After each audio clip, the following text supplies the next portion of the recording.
No, habi ko, with everything I have, lahat ng dream car, dream house, etc. Meron ako. Pero bakit napadpad pa din ako sa depression and anxiety? Bakit hindi pa rin ako masaya? Paano ba ma-achieve ang financial goals? Di lahat tayo milyonaryo na. Kasi lahat yan nasa internet at ChatGPT na. Nag-sink in sa akin, na-realize ko that my income does not define who I am.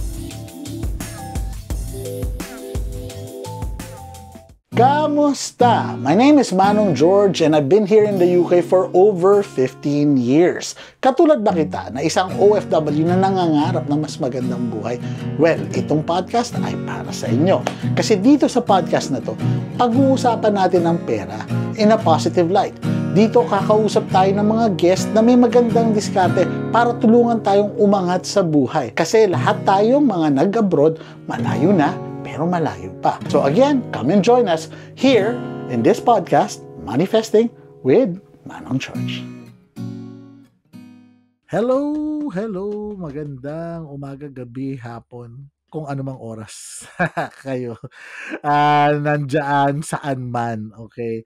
Kung katulad ko kayong mga OFW na katulad nyo ako, mas ulitin ko, kung magkatulad tayong OFW na malayo na pero malayo pa, well, this is the podcast for you, Manifesting with Manong George. Kasi let's face it, pera talaga yung yung minsan talagang matinding usapin sa OFW. And for today, iba na kasi ang panahon ngayon. Times have changed, no? So, ako personally, nung bata-bata ako, akala ko, kaya ko lahat.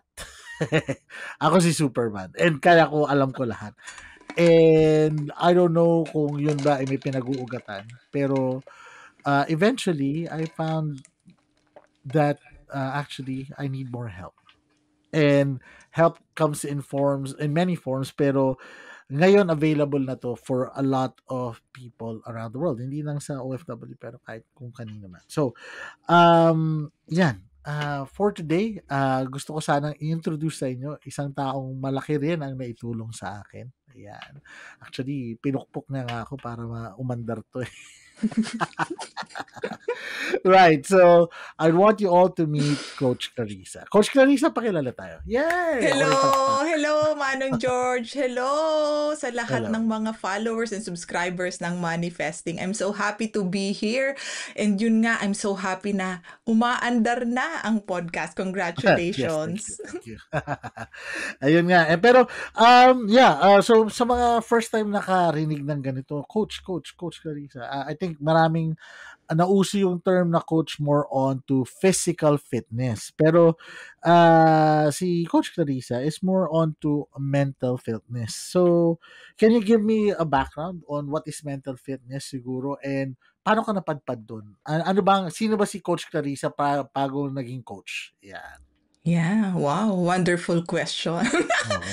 So, ang mental fitness, that's our ability or capacity to stay positive even in critical times, even in stressful times. Wag may problema, may sakit, may nangyari sa business, sa income o kung ano man yan, we remain positive. We are able to think of ideas, diba? Para makamove forward.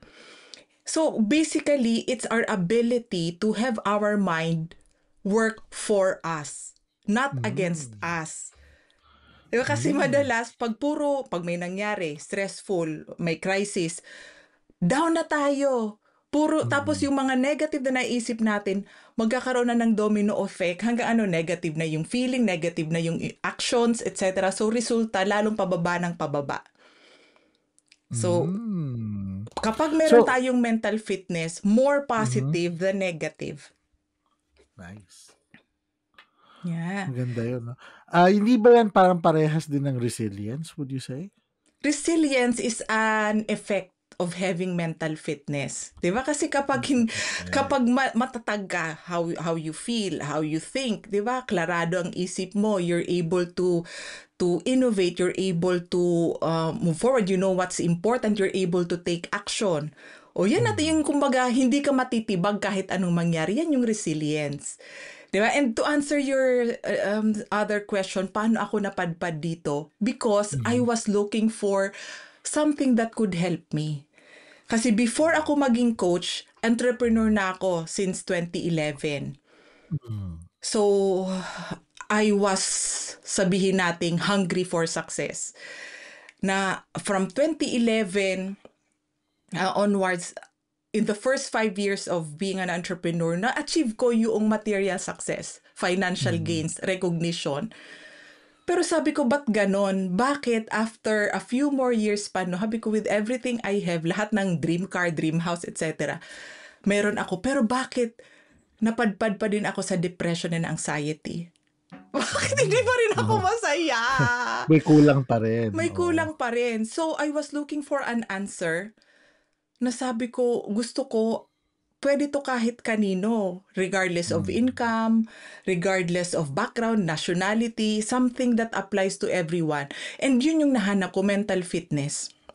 Yun. Nasabi ko, grabe no, I became successful because of, anong tawag niyan? Fear, because of a sense of lack. Grabing ang tawag nun, there was something wrong with me that I needed to fix through success and money. So yung feeling mo, yun yung pantapal sa lahat. Oo, pero hindi pa. So, nung makita ko yung mental fitness, sabi ko, pwede pala, no, na maging masaya at successful at the same time.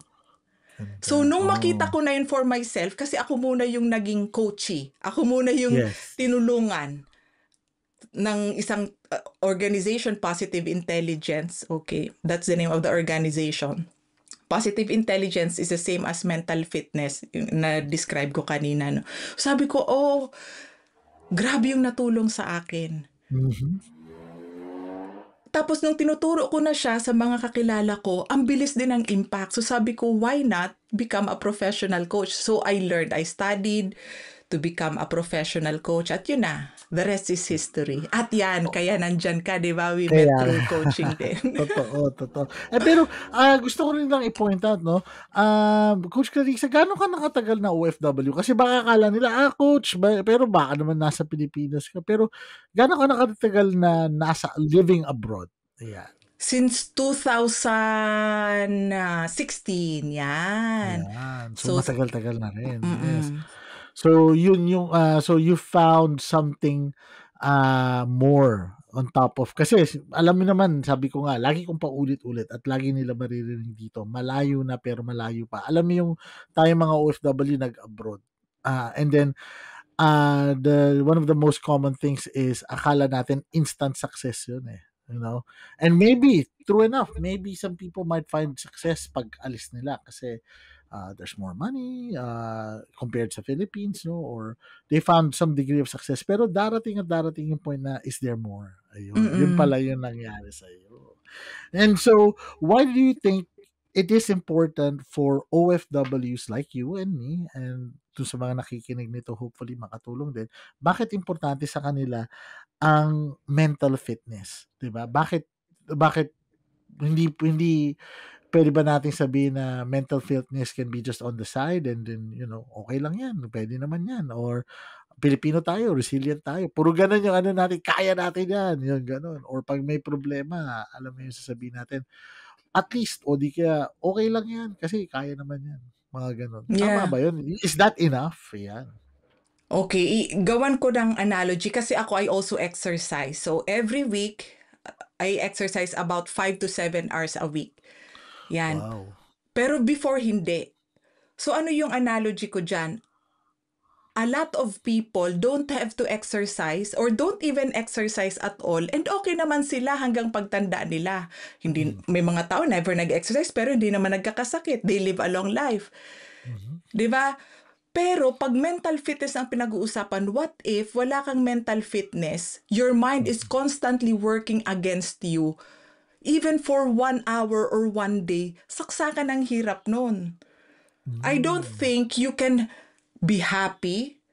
I don't think you can thrive if your mind is working against you.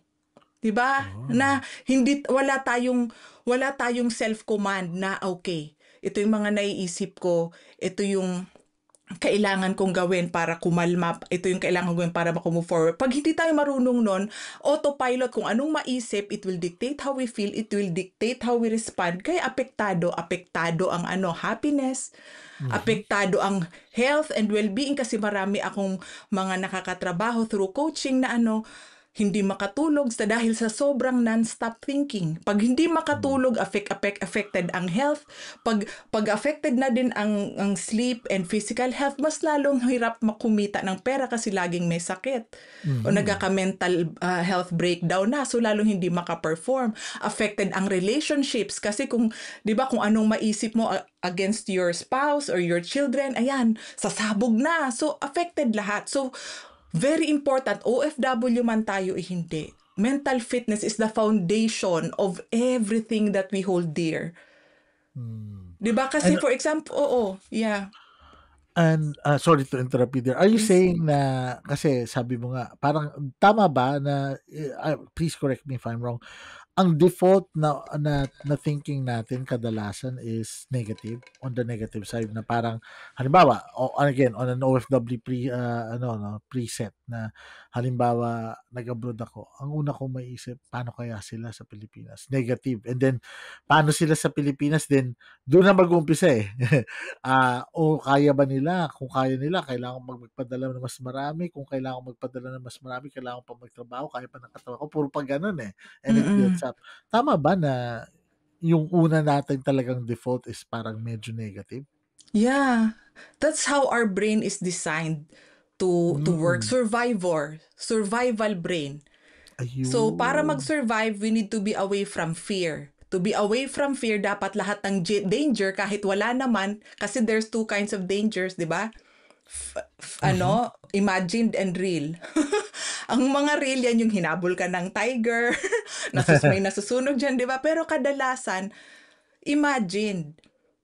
And we have about, depende kung anong research ang tinitingnan mo, 6,000 to 10,000 thoughts a day. And Wow. majority niya negative. So kung hindi tayo marunong tingnan, ano ba yan? Thought lang ba yan? Imagined or real? Kadalasan, karamihang tao, including myself for many years, hindi ko ma-distinguish kasi hindi ko pa alam tong mental fitness na to. So lahat ng maisip ko, kahit yan nga imagined, ay totoo, ganyan talaga ako, ganyan talaga ang buhay, ganyan talaga ang ibang tao, kaya hopeless, ay nako, the world is unsafe, I'm not good enough, di wala na, bagsak Yun yung na. nabubuo yung belief na sinasawag, na parang hindi mo naman siya nakikita talaga or not tangible, pero totoo sa'yo, diba? Parang yun yung pala yun, yun ang basis nun. Alright. So, talking about that, kasi dito sa manifesting, it's a wordplay of money and, manifest. Anong ibig sabihin ng manifestation sa'yo? Is it as simple as, wishing for something? How would you differentiate that? Kasi, nakwento ko nga sa'yo, about circa a few years ago, before we started the community building sa UK, what we've done, yung misis ko nga hinila ako for yung, sabi ko noon, Instagram trend. Sinulat na yung hindi ko makakalimutan yun eh, BBBB, 3 B. So bahay, baby, and business. Kasi at that time, contemporaries namin, yung mga peers namin, may bahay na sa UK, nakapag-start na ng property ladder. Kami wala pa rin. And then may mga baby sila. So kami forever ninong at ninang. And then because we were both employees, we really wanted to start something on our own, pero we didn't know. And then yun nga, fast forward 5 years, it happened. Parang nagulat na lang kami, no? Nakita ko na, yun nga, yung baby nga, nasobrahan, dahil 2 eh. Dahil mga babies, sinulat namin. So, hindi naman sila nagre-reklamo ako, pero sa mga magulang dyan, alam naman nila, mahirap pag may isang bata, paano pa pag 2? And paano pa pag mas marami? Diba? But anyway, ayun. So, yeah, nawala tuloy ako. I got lost in that tangent, but I think that was a form of manifesting, no, para sa akin. Yeah. So, how would you differentiate that from a simple wish siguro. Okay. So, ang wishing, it's part of manifesting. Diba? Pero wishing is not enough para matupad yung mga gusto natin. Tama. Ha? Kasi, syempre, kailangan niya ng iba pang ingredients. So, may wish, di ba? That's the intention. That's right. At meron din syempreng action. Kasi kung puro wish lang tayo, wala talagang mangyayari dyan. Kasi syempre, sabi nga yan, di ba may saying yan, nasa Diyos ang awa, nasa tao ang gawa. Yes. Right? So, I believe in manifesting. Marami akong, yung mga biggest, sabihin kong parts ng gratitude list ko na manifest din lang. That's why today, nung malaman ko ang pangalan ng podcast mo, Manifest, wow, yes, I believe in manifestation. Although nag-evolve. Yes. Nag-evolve. Kasi dati, akala ko, okay, kadugtong nung kwento ko kanina, na, okay, gusto kong yumaman, gusto kong magkaroon ng asawa, anak, dream house, lahat ng mga gusto kong magkaroon nun para maging masaya ako. Pero bakit ang nangyari ay nakuha ko lahat yon pero may depression anxiety pa din. yun eh. Akala mo yun eh. Totoo yan. No? Maraming bagay akala mo, wini-wish mo na mangyari. Tapos pag nandun na parang, hindi pala. May ganun. May ganun talaga. Totoo yan. So, nag-evolve. So, ngayon, hindi na ganun na, gusto kong makuha yung mga pangarap ko, not to make me happy because I realized I'm already happy. Natutunan ko, with the help of mental fitness, I'm already happy, I'm already good enough, wala na akong kailangang patunayan. I'm already acceptable, I'm lovable. Diba? So, ibig sabihin, hindi na dependent yung happiness ko and contentment and fulfillment sa kung ano man ang mga pangarap na meron ako. Maabot ko man yan o hindi, I'm already happy. So, ang nakita kong difference nun is mas nakaka-manifest ako. Kasi bakit? Hindi na ako attached sa outcome. Unlike before, pag di ko nakuha ang goal, down. Kasi, ibig sabihin, failure ako. Ibig sabihin, di ako magaling. Ibig sabihin, so, down ang energy. Mas lalong walang power para sabihin natin umariba to achieve my goals. Samantala ngayon, because my happiness and fulfillment, my identity, my worth as a person is no longer dependent on the outcome. Happy ako every day. And because I have happiness, lagi akong debaterya. May nangyari sa business, may nangyari sa income, may nangyari sa kung ano man. Diba? Resilience, Manong George. Diba? So, pag resilient ka, di ka unstoppable ka. Lahat ng gusto mong i-manifest, you have higher capacity to achieve that. Ayun, ganda. Hindi lang siya basta ginusto. Meron talagang nilalaman para to proceed, di ba? Yan ang sinasabi natin dito. Kaya nga, ang ano niyan is, so, meron ka bang masasuggest na practical goal setting for OFWs? Kasi, ayan, mamili tayo. Ang daming problema ng OFW. Nandyan yung una, mag-juggle ng bills, family remittances, di ba? Meron ngang isang quote lately, sabi daw, umaabot ng 60 to 70% ang padala ng isang average OFW para sa mga loved ones nila sa Pilipinas. Pero, meron din silang personal dreams. So, medyo ano yan, di ba? Parang sila ba o ako? Oh, grabe ang drama. So, with that, how can they start setting real financial goals without feeling overwhelmed? Kasi I think yan din ang isa sa mga na-experience ko nung bago ako eh. Ano ba, gaano ba karami ipapadala ko pero paano ba ako mabubuhay dito? So yun yung mga tanong eh. So can you give us practical tips on that, Coach Clarissa? Okay. It's very important kasi na hindi lang tayo sa surface level tumingin. Like, ano ang dapat gawin? Di ba? Kasi, the truth is, lahat ng how, nasa internet na, nasa ChatGPT na. Totoo yan. Di ba? So, kung how lang ang kailangan, like, paano ba ma-achieve ang financial goals, di lahat tayo milyonaryo na. Kasi lahat yan nasa internet at ChatGPT na. Right? Yun. So yan, surface level na yan, that's not where we should look into first. Kailangan deeper.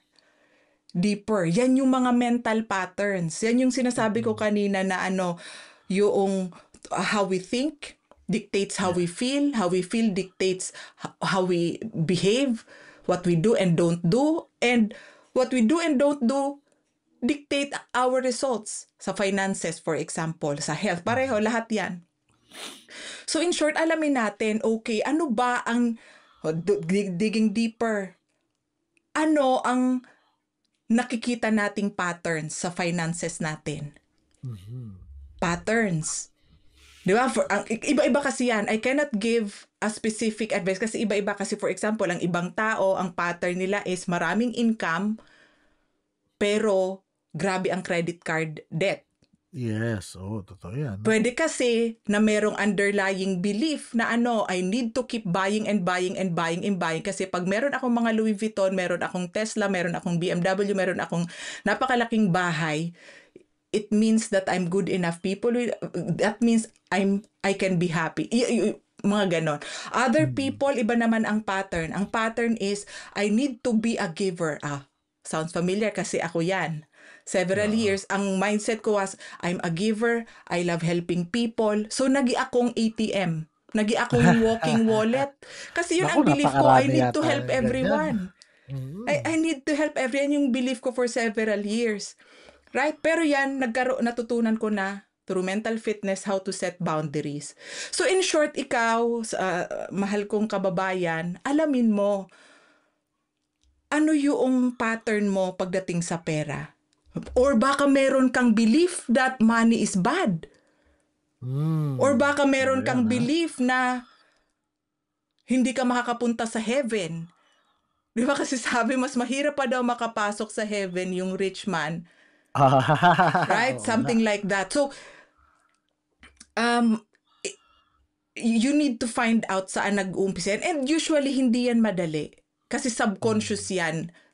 From the age of 5, naririnig na natin yan, maybe sa caregivers natin, parents, teachers, etc., sa community natin, na hindi na natin alam, yun na pala ang nagdidikta kung paano tayo mag-behave around money.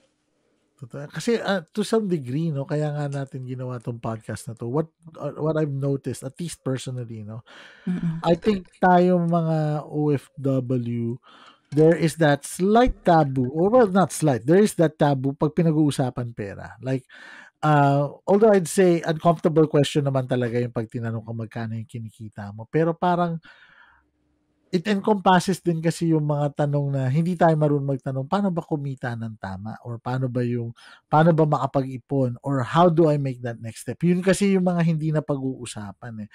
And tama yung sinabi mo kanina, just going to that, marami na ngayong resources online. Ako kasi naabutan ko pa yung may sulat.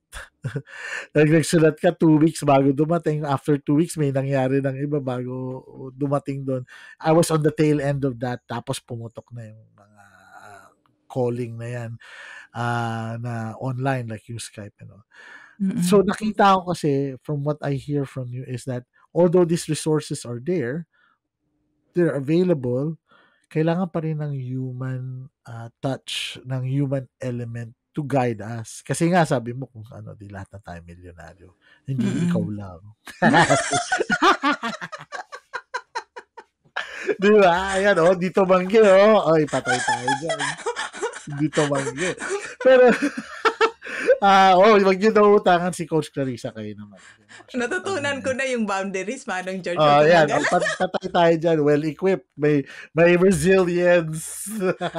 May mental fitness na. May mental fitness, kompleto sa defense. Pero, ayun nga. So, maganda siguro rin, Coach, kasi maganda yung sinabi mo, hindi mo ka pwede magbigay ng specific na discussion on financial goals, di ba? Pero maganda yung sinabi mo sana na-pick up din nila to, na to start with is an understanding of oneself. Saan napupunta ang pera? Ikaw ba ay nagpapadala ng pera para sa Pilipinas? Kung OFW ka at nagbabayad ka pa ng fees para sa inyong padala, well, let me introduce to you TapTap Send. TapTap Send is free sa padala ninyo, mabilis ang rates at safe ang inyong padala. Ngayon, if you use our code PinoyUK, you get an extra 15 pounds sa inyong unang padala. But wait, hep. Pwede rin gamitin ang aming code ng PinoyUK kung ikaw ay taga USA, Canada, Australia, Dubai, or UAE, at marami pang iba. So, use our code PinoyUK at magpadala na sa TapTap Send. Ano pang hinihintay nyo? TapTap mo na yan. Diba? Alam mo, ako personally, yan ang una kong tanong nun eh. Kasi si sweldo ako, dito sa UK, di ba, ang sweldo once a month lang. Lagi yan. After 3 weeks, yung 1 week na lang bago sumweldo. Yan, totoo, linggo de peligro. As in, kakainin ko dyan, mga dilata na lang na, yung pinakamurang sardinas sa Tesco is a grocery store dito sa UK. Bibiling ko yon, hahatiin ko pa yon. Tapos ang gagawin ko, yung isa may itlog, yung isa wala. Kasi, yung last 3 weeks ko talaga, survival of the fittest. Tapos, lagi akong overdraft. So, dun sa mga hindi nakakalam kung anong overdraft, yung bangko may pautang facility na ang style nila, pwede kang umutang at any time kung zero na yung balance mo. Pero, ang catch, babalik mo yan, pag the minute na may pumasok na pera, babalik mo yan, plus interest daily. Grabe, di ba? Matindi pa sa 5-6. Pero, yan, grabe yan, overdraft.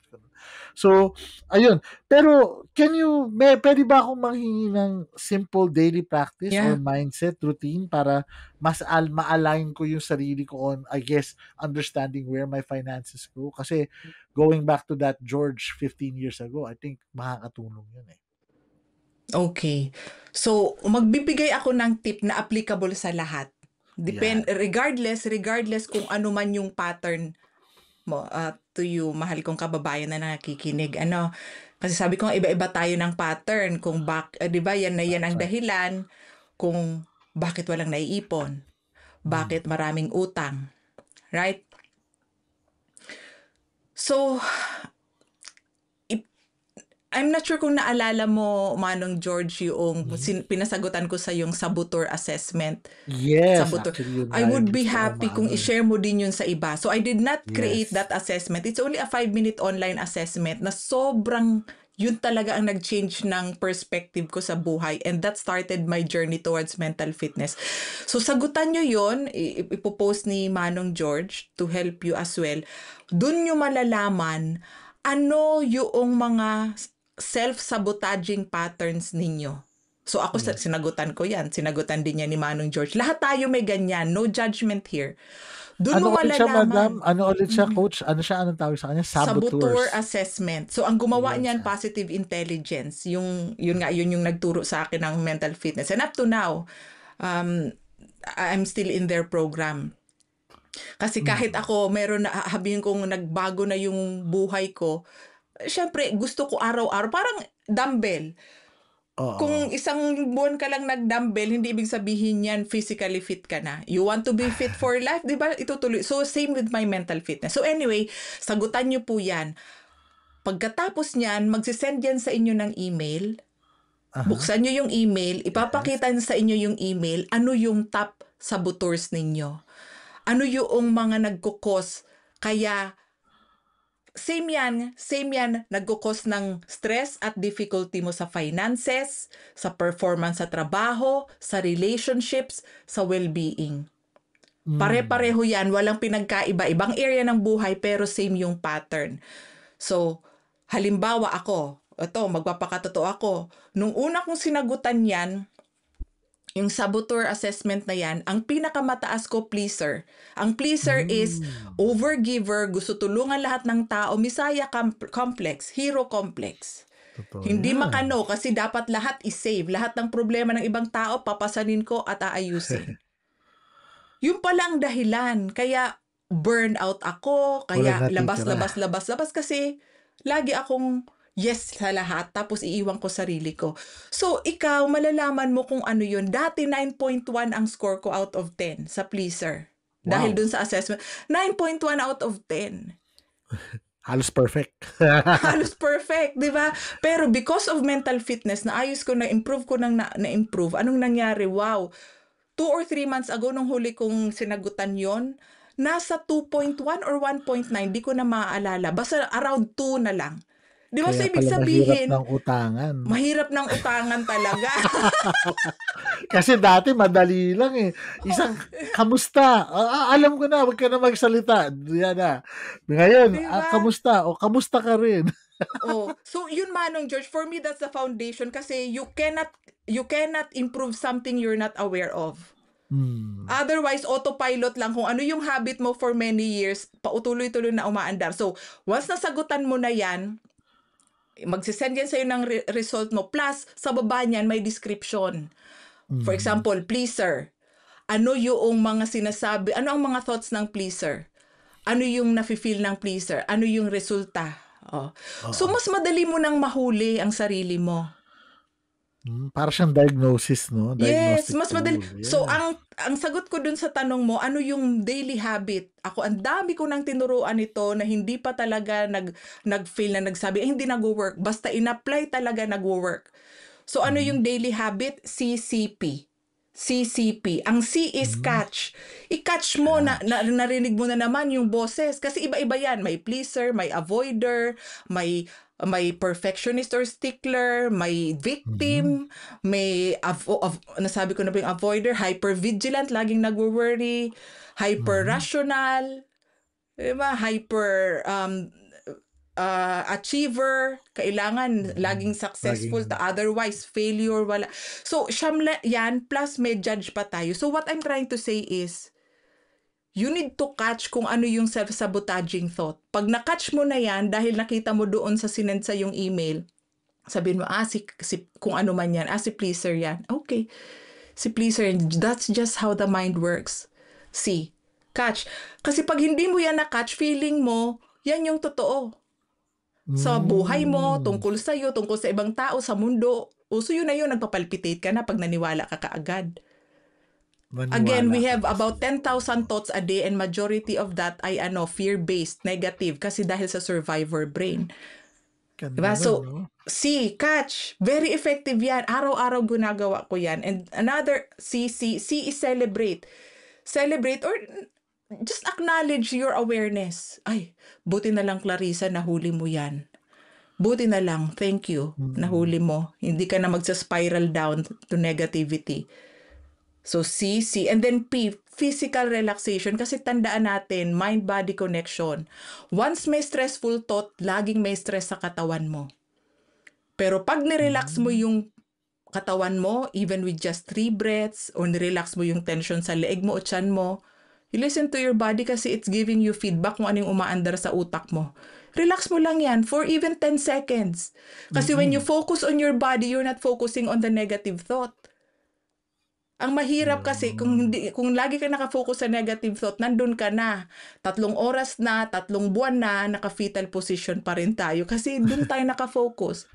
Right? So CCP, 100% effective sa mga ina-apply talaga to. Ang ganda nung sinabi mo ng CCP, no? I think hindi mo yan nasabi sa akin. Joke lang. Actually, na-apply ko yan kasi before, I think siguro, I don't know if this is something that is common amongst nurses, no? Lalo yung nurses abroad. Na ano tayo yung naging work-centered, di ba? Yung parang, kailangan matapos to, trabaho to. Kasi iba tayo mga Pinoy Pag gumawa tayo, laging tapos. Which is good, no? Pero ang problem is minsan, we apply that to our overall life na yun nga, it becomes us, so it's hard to catch. And then, when it's hard to catch, it's even harder to acknowledge. And True. then, ano nangyayari? Yung P mo nga, no? So, yung C, celebrate, which is acknowledge. And then, yung P is the physical manifestation na kailangan mo magpahinga, tumigil. So, ang tanong ko sa inyo, mga nakikinig, no, na kapwa nating OFW, when was the last time you had a break? Diba? Marami rin sa atin nun. Ay, nako, na-share ko din to kay Coach Clarissa nun. Na may phase in my life as an OFW, I worked halos 7 days a week. So what it was Monday to Friday night shift. Saturday na supposed day off ko, sleeping lang yun. Kasi yung Sunday, papasok ulit ako ng full day na, kasi yun yung pinakamalaking bayad eh. May enhancement. Mm. So, little did I know, syempre, kailangan mag-cope ng katawan ko. Ang naging lapitan ko, sabi nila paggipit sa, ano ba yun? Paggipit, saan ba kumakapit? Well, ako, sa gipit, sa soft drinks ako kumapit, pampagising. Ayan. Before I knew it, I was the biggest of, yung weight ko sobrang laki. Na hindi ko alam, din denial pa ako doon. Kasi nga hindi ko makatch. Diba? Laki nung, nagulat nga ako, pinakasalan ng asawa ko eh. Kasi yun yung pinakamalaki ko. Ang laki ko noon. Lampas 200 kilos ata. Teka lang, mali na naman ako. 200 pounds. Hindi kilos. Parang sobrang bigat ko nun. So, and then before I know it, nasabotage ko na talaga yung sarili ko. Meron pala ako diabetes. Grabe, no? So, hindi siya biro. And I think, although we're talking about where we want to align ourselves dito sa manifesting more on the money, I think we also have to understand na it's a more holistic approach than pera lang. Yes. Diba? Naalala ko, Manong George, last week may nakausap din ako, kapareho natin, OFW din dito sa UK. Na syempre lahat tayo gusto maging successful sa kung ano man na ginagawa natin. So ganun din siya, yun yung nilapit niya sa akin. And then, ang naging outcome ng coaching ay na-realize niya for the first time, ay grabe no, gusto ko maging successful pero yung pala yung dahilan sa non-stop kong kakaisip, paano ba ako maging successful dito sa ginagawa ko, hindi na siya nakakatulog. So, affected na ang health niya. Hindi niya na pinapansin yung kanyang day job, hindi niya na, wala na silang time sa mag-asawa, wala ng quality time. So, doon niya na-realize, no, it's not just about success. Kasi sabi niya, tinanong ko siya, looking back at the end of your life, okay, nandun ka na end of your life and you look back to now. Kung pipili ka lang ng isa na na-achieve mo in your life, is it success or happiness? Isa lang. Isip siya. Ang pinili niya, happiness. Doon niya lang na-realize, happiness. Sabi,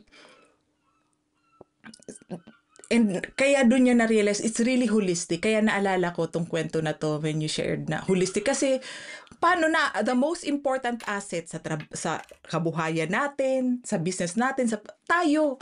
Totoo. Kasi pag tayo, pinabayaan natin sarili natin, paano pa tayo aariba para kumita? Sino ang mag-a-achieve ng mga big goals natin? Sino yung tatrabaho? Totoo, right? So, yun, holistic. Pera kasi is para sa akin, no, siguro ngayon na nandito na ako ngayon, no, kung nasan man ako, I see money as, napaka-plastic ba kung sabihin kong secondary.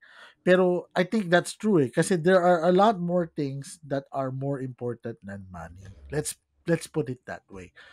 Kung nasa survival mode ka, syempre that's not true. Diba? There would be a phase in our lives na parang hindi, pera ang kailangan ko ngayon eh. That's true. Pero nothing stays forever, diba? Everything changes. So, imposible na sabihin mo sa akin, hindi, habang buhay ako, pera ang importante. Iikot din yan. And then, once it turns, makikita natin, teka lang, is money really the most important thing? Diba?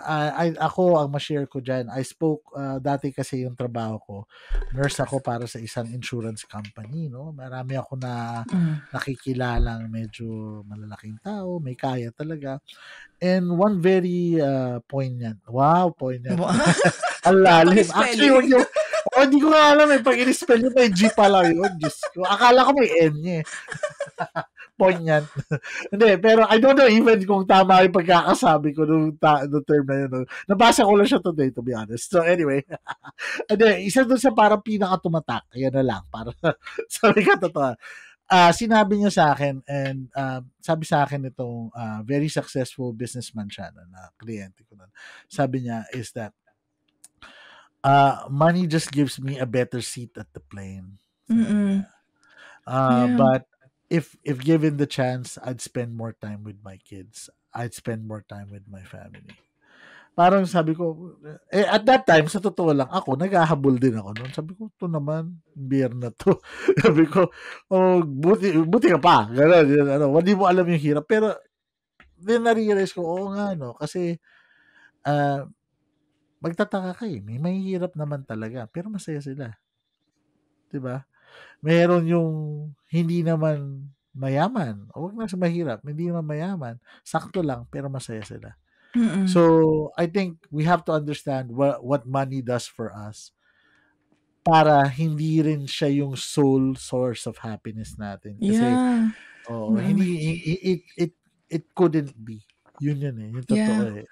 Fleeting din kasi yung pera. Hindi makatotohanan na pera lang talaga. Diba? Ako, grabe. Yeah, and dagdag ko lang din, Manong George. Siyempre yan, I'm glad that we agree on that.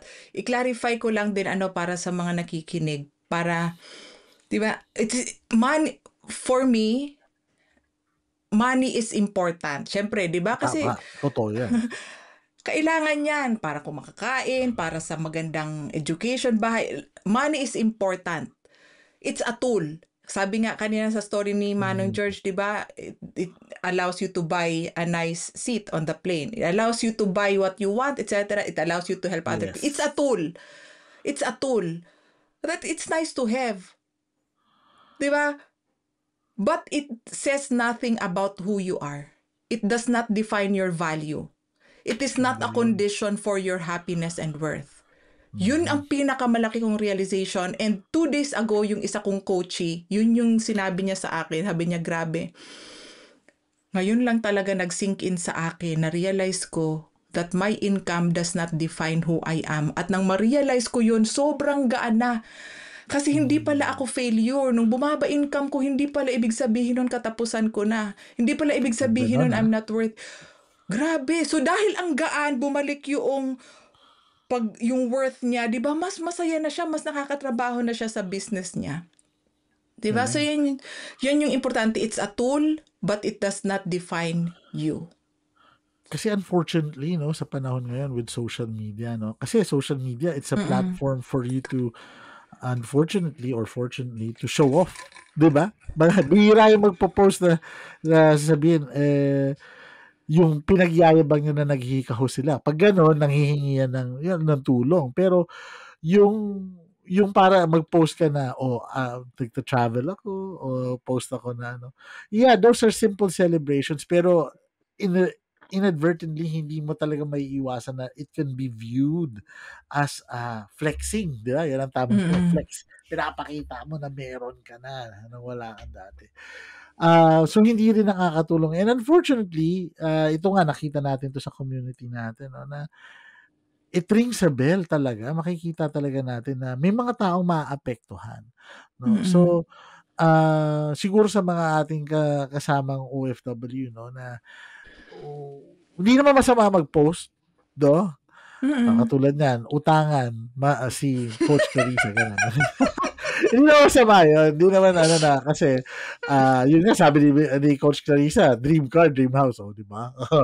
Pero ang point lang is just bear in mind yung titingin din, no? What is it to them, di ba? What does that mean to them? Ano ba yung parang ibig sabihin na nag-post ka ng, halimbawa, nag-post ka ng may bagong ang Rolex? What does that mean to them? Di ba? Be a bit more reflective. And yun nga, kaya nga, babalik na naman tayo dun sa understand who you are. Yung saboteurs mo. Kasi kung ikaw parang naghahanap ka pala ng validation, di ba? Siguro, yun, ang sarap ng social media gamitin. But the thing is that validation really helping you? Di ba? Yeah. And napagdaanan ko din yan for many years. Wala tayong pagpapanggap. Walang judgment to, ha? Kasi it's part of human nature. It's part of how the brain works. Ang importante is you catch what's not helping you. Kasi kung hindi mo yan makatch, lugi ka. Kasi hindi mo ma-achieve yung highest potential mo as a human being in different areas of your life, in your performance, in your relationships, in your health and happiness. Sayang. Sayang talaga. And talking about potential and achieving that, na unang-una pa lang kinuwento mo sa akin, no, sabi mo kanina, nahirapan ka rin, tapos naghanap ka ng tulong, and a coach was there, or yung positive intelligence nga, sabi mo na, a group that helped you, and now it's your, dare I say, passion to help other people. But, bakit para sa isang OFW, tingin mo, importante na maghanap ng mentor, ng coach, or at least ng guidance? Hindi ba kaya mag-isa lang? Okay. So, pwede namang mag-isa, di ba? Yun nga lang, depende yan sa'yo kung gaano mo kabilis ma-develop yung awareness. Kasi may mga blind spot tayo, hindi mo nakikita. Kasi lahat nga ng mga underlying thoughts na yan, nasa subconscious na yan. Kasi kung conscious yan, di matagal mo nang nakita yan at naayos. Totoo. Right? And then, syempre, pangalawa, gaano mo kabilis gusto magkaroon ng resulta? Minsan kasi na may nagtatanong niyan, ang mahal naman, baka lugi o baka walang ROI. Pero ito, on a funny note, ano ang ROI if you're not, pwede bang sabihin asshole to your spouse or your children? Ano ang ROI niyan? Di ba kapag natutunan mo nga yung mga self-sabotaging patterns mo? O ano ang ROI kapag nag-improve ang ability mo to clear your mind, nakakatulog ka ng maayos, bumaba na pati yung health mo nag-i-improve kasi syempre hindi ka na laging stress. Right? And sa performance and finances mo, may nakaka-create ka ng boundaries kasi hindi ka natakot kung anong iisipin ng ibang tao. Diba? So, mas maa-achieve mo yung gusto mo talaga. And a coach can help you with that. So, ako dati, hanggang ngayon, actually, I still have my coach o coaches kasi hindi lang isa yung coach ko.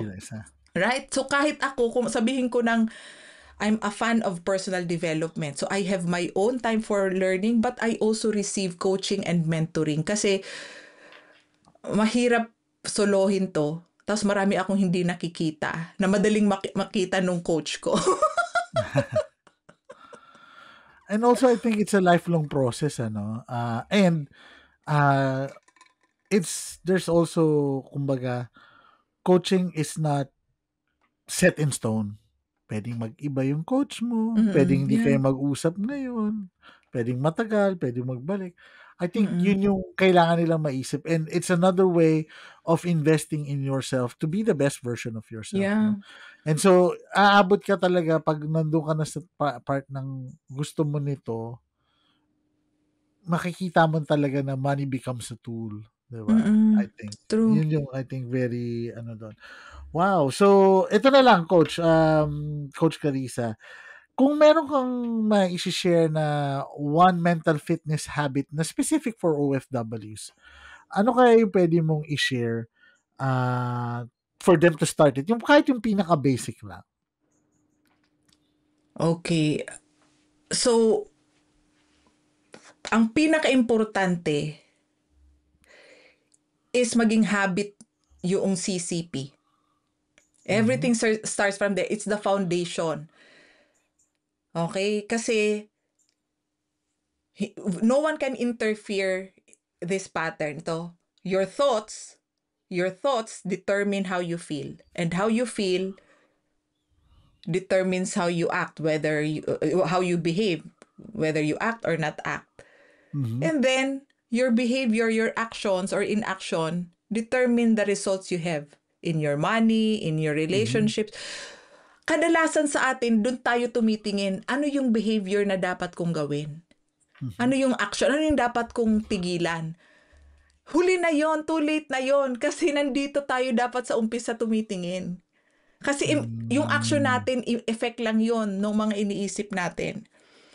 So if you can make that a habit, so for me may nagtanong sa akin, ano ang pinaka-importanting natutunan mo? Sabi ko, ang pinaka-importanting skill na meron ako is my ability to catch my thought.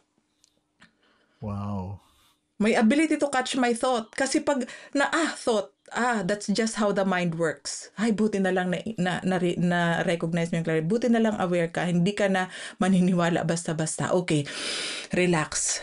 Ngayon na relax na, what's needed now? Okay, ang what's needed now ay humataw. What's the first step para makahataw? Okay, kausapin si ganito. Tapos ang usapan, imbis na nagpapalpitate ka pa after 2 hours, nervyos ka pa din, galit ka pa din, sayang ng oras at ng energy.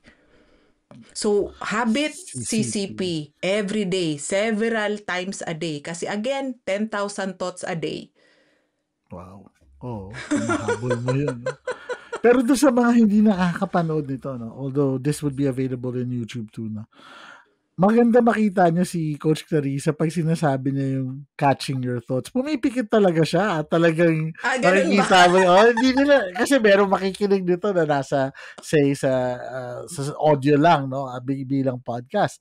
But you would see na merong sincerity and genuine, talagang hinahabol na yung thoughts niya na, this is something that I should, and, di ko naman sinasabing gawin niyo yan, no, habang naglalakad kayo. Say, kung diba, nasa Dubai Mall ka, gumaganon ka, patay.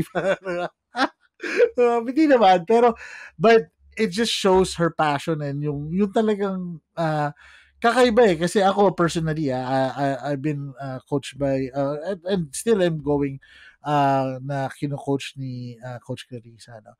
I learned so much more about myself kasi iba talaga yung yung reflection, and I would say na dahil bago rin si Coach Clarissa, I had a previous coach rin na natulungan talaga ako noon, and nakakatawa nga, the money became secondary. It was more of the personal improvement talaga that helped push that forward. And sa mga kapwa nating OFW, I really want to encourage, that's why we encourage everyone na to try coaching, not just kung kay Coach Clarissa man or sa iba, no, but to find a mentor, a coach to help you improve yourself, to mirror yourself and see how you could be the best version of yourself. Kasi wala talagang hindi talaga totoo na kaya natin lang mag-isa, I think. Kasi kung kaya lang din natin mag-isa bilang OFW, sino nag-OFW na para lang sa sarili nila? Most likely, I'd say, meron yan pinag-uugatan and para yan sa pamilya. Pero, it's for yourself too. Diba? Yeah. Importante rin yung sarili mo. Nako, ang lalim. Nako, ayan. Coach Clarissa, lahat ng natin, tinatanong natin dito, lahat ng guests natin, para sa'yo, kasi surprise ko anong name ng ating, diba? Nagulat ka, manifesting. How would you define manifesting for you? Of course, andyan yung money, and then andyan yung manifest. In your own words, what is manifesting? So, for me, yung evolved na definition ng manifesting is sincerely, genuinely, fully believing that you are worthy of accepting and having whatever it is that you desire. Diba? So, kailangan, kung gusto mo magkaroon ng maraming pera, ngayon pa lang, siguraduhin mo, i-work out mo na that you believe that you are worthy of having abundance. Kasi marami akong nakakausap, hindi kasi ako worthy, hindi kasi ako matalino, hindi ako magaling, doon pa lang, talagang hindi na makaka-manifest kasi kalaban na yung sarili. Diba?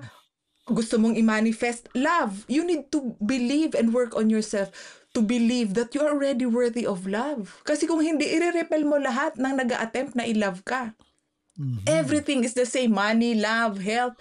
Diba? So, believe that you are worthy for that. And actually, you already have access to that. You already have access to that. Kailangan mo lang aksyonan. Kasi whatever you want also wants you. Maniwala ka. Yan, paniniwala ka. Okay, I want more income. Whatever I want also wants me. Now, tanong ko, what do I need to let go of? So it's going to be easier for me to manifest that, to go and have that. What do I need to do? Let go, and what do I need to do? Kasi hindi lang yan what do I need to do, kasi meron ka mga ile-let go din. Kasi kung hindi mo pa rin i-let go yung mga self-sabotaging patterns mo, kahit anong i-do mo, isa-self-sabotage mo. Right? So yun, you're already worthy. So come on, go and get it. Yun. So, i-manifest mo na. Ayan. So, Coach Clarissa, kung gusto ka nilang ma-reach, magtanong, how do they find you and where do they find you? Ayan. Yeah, so you can go to my website, Clardoon, so Clarissa Dunan, clardooncoaching.com. And kung gusto nyo makausap ako one-on-one for free, yan, I can give you a free saboteur discovery session or coaching consultation. That's at least 45 minutes para malaman mo, ba, paano ka pwedeng matulungan ng coaching and if you're a good fit for each other. So no strings attached yon. So pero definitely meron ka nang makukuha dun sa free session na yon. So, go to my website and click mo lang yung book a consultation. Or you can also follow me on LinkedIn, Clarissa Dunan. Yan. So, makikita nyo si Coach Clarissa. So, Coach Clarissa, maraming salamat sa iyong bukas ng ating kaisipan, lalo na ang OFW community natin. And don't forget, guys, CCP. Tandaan nyo, Yes. napakatibay na gift na ni Coach Clarissa. Hindi man siya nagpautang ngayon, nagbigay naman siya na napakagandang regalo sa atin, CCP. Ano yung CCP? Magpa-test nga tayo. Test Okay. na quiz. Okay, sige. Sinong magme-message sa akin CCP dito yun? Joke lang. Okay, CCP. Nakikinig ako catch. Celebrate and physical manifestation. Wow! Diba? Kayo talaga wala kayo tiwala sa akin. But anyway, maraming salamat, Coach. You're welcome. Mabuhay po kayo. Thank you so much. Salamat sa pag-invite sa akin. Maraming pong salamat. Bye for now. Itong podcast natin to, hindi mangyayari kung wala tayong tulong sa napakaraming tao. Kaya mag-uumpisa ako magpasalamat sa ating executive producer na si Miss Faye Santa Ana Corpus. Also, our intro music is care of the artist known as Silelar, based siya sa Philippines. At of course, kayo mga listeners natin, maraming salamat sa suporta.